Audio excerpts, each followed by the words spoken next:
Hey there, folks. Welcome back to our channel, where we dive deep into history's most intriguing mysteries. Today, we have a tale that will send chills down your spine, the enigma of Dr. Marcel Petiot, the Paris serial killer during World War II. Join us as we unravel this captivating story of deceit, murder, and an elusive mastermind. Ready? Setting the stage. During the scary times of World War II, Paris turned into a mysterious place full of secrets and hidden things. In the middle of all the chaos, a really creepy person named Dr. Marcel Petiot appeared. He took advantage of people who were weak and desperate. First, he made up fake papers saying that French people were too sick to work in Germany. But really, they were just fine. Then, he got in trouble for giving people too much medicine. Two people who were addicted to the medicine were going to tell on him, but they disappeared. This super interesting story brings us right into the center of Paris, which was controlled by the Nazis. Dr. Petiot made a really creepy plan that confused the people trying to catch him and left everyone terrified. But that's not even the worst part. Petiot made a lot of money by tricking people into thinking he could help them escape from France. He said he could get them to safety for a big price. But instead of helping them, he killed them. He would tell them they needed a shot before they could leave, but it was actually poison. He took all their stuff and got rid of their bodies. Discovery. In March of 1944, people started complaining about a really bad smell and lots of smoke coming from Petiot's house. The police came and found a big fire in the basement.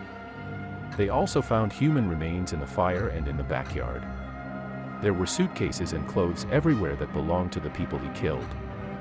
It was really messed up. The doctor with a double life. Dr. Marcel Petiot, a respected physician by day, harbored a twisted secret. He was a remorseless serial killer. His double life made him the ultimate enigma, as his charming demeanor concealed a dark and ruthless nature. You know what? With his medical knowledge, he was able to exploit the war's turmoil to carry out his heinous crimes, preying on those desperate to escape the Nazi regime. Dr. Petiot's victims were lost souls seeking refuge from the horrors of war, lured by the promise of escape and a brighter future. He preyed on their fear, exploiting their trust as he took advantage of their desire to leave their beloved city behind. What awaited them, however, was a grisly fate that no one could have foreseen. The police found two people who were going to tell the truth about Petiot in a drug trial in 1942. This was the first time the police had proof that the witnesses were killed.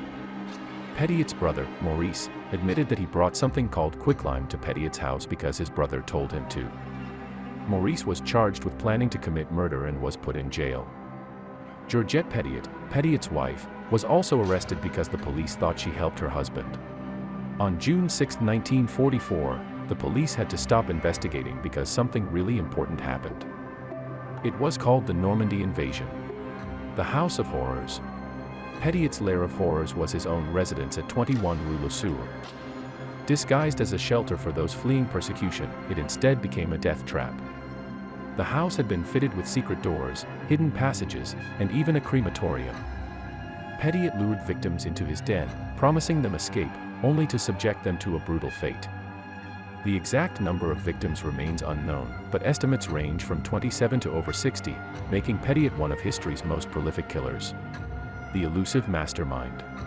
Even though Petiot was really sneaky, his super creepy actions finally caught the attention of the police. In 1944, they busted into his super scary house and found burned bodies and proof of his really gross activities. But catching this tricky doctor was really hard. Petiot managed to escape from the police for a few months, making himself even more mysterious. The trial and unanswered questions. The police noticed that Petiot didn't have any friends in the big groups that fought against the enemy. Some of the groups he talked about didn't even exist, and there was no proof of the things he said he did. Eventually, the people who wanted to punish him charged him with at least 27 murders for money. They thought he stole 200 million francs. Finally captured in March 19, 1946, Petiot's trial became a media sensation, captivating the French public and had to face 135 criminal charges.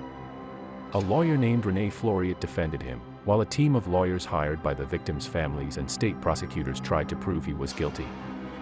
Yet, even in the courtroom, he maintained an air of mystery, refusing to reveal the full extent of his crimes.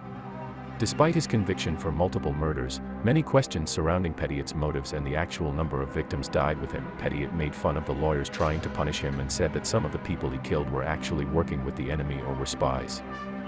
He even said that some of the missing people were alive and well in South America with new names.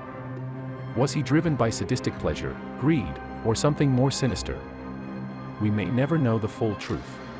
The enigma lives on. The enigma of Dr. Marcel Petiot remains etched in history as one of the most chilling tales of a serial killer during times of global conflict.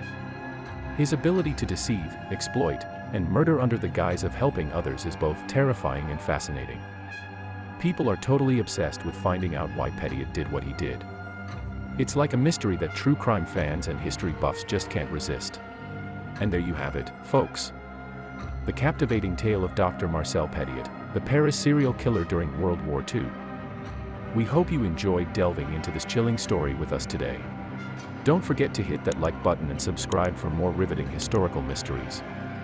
Until next time, stay safe and keep exploring the enigmas of our captivating past.